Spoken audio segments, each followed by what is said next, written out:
Number 32 inoti. Number 32 zvachiwera inoti. Wanina nunokana zita raJehovha. Anina nunodaidza zita raJehovha. Ucharwirwa. Nokuti pagomo reZioni. NepaJerusarema. Ndipo pachava nevanopukuruka. Sezvo zvakataurwa naJehovha. Zvakataurwa ndiMwari. Napakati pavakasara. Hakupukuruka muri mugoni. Munopukuruka muri muZioni.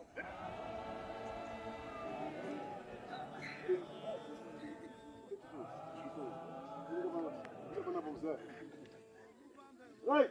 Chavarenga masava sira sasa namba ya kutanga sira unoti. Asano akasiana siana msoro shoko. Asano akasiana siana tinokupanga inhasi baba na mai inoti. Asioni ndwari kupanga ya noti.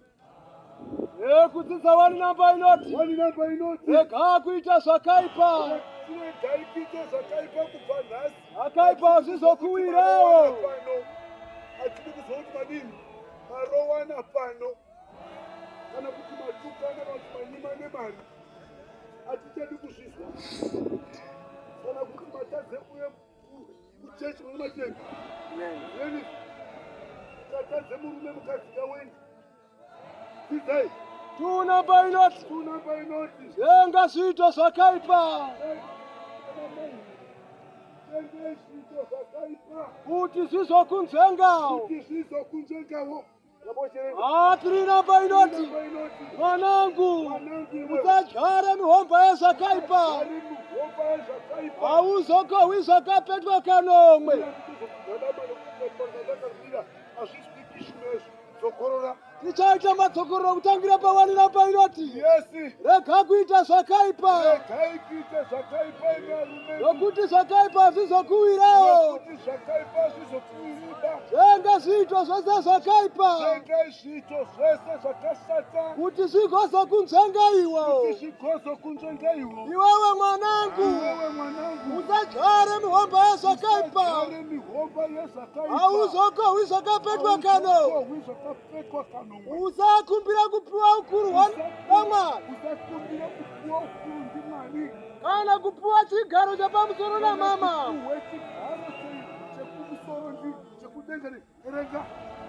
Kuerenga fo namba inoti.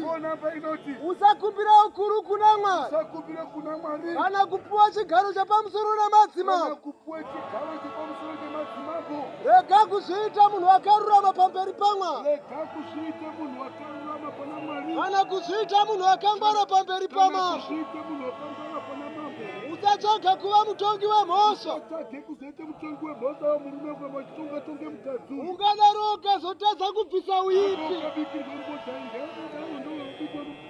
Ungadaro ukaita chizivano.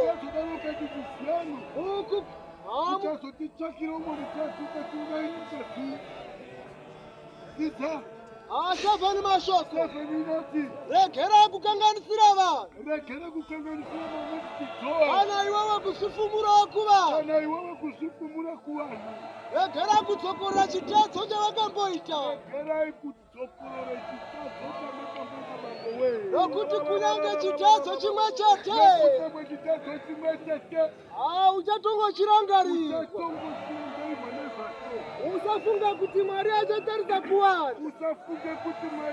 Unotarisa kuwanda kwemipiro yangu. Uchizviita kana.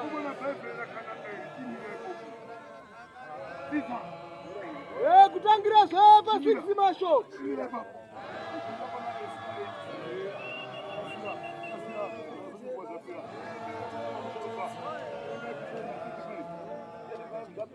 Yes.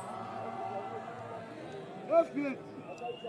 Unokumbira kuti vakaipa varoho vanokushungurudzai mimi. Vanokushungurudzai mumba menyu.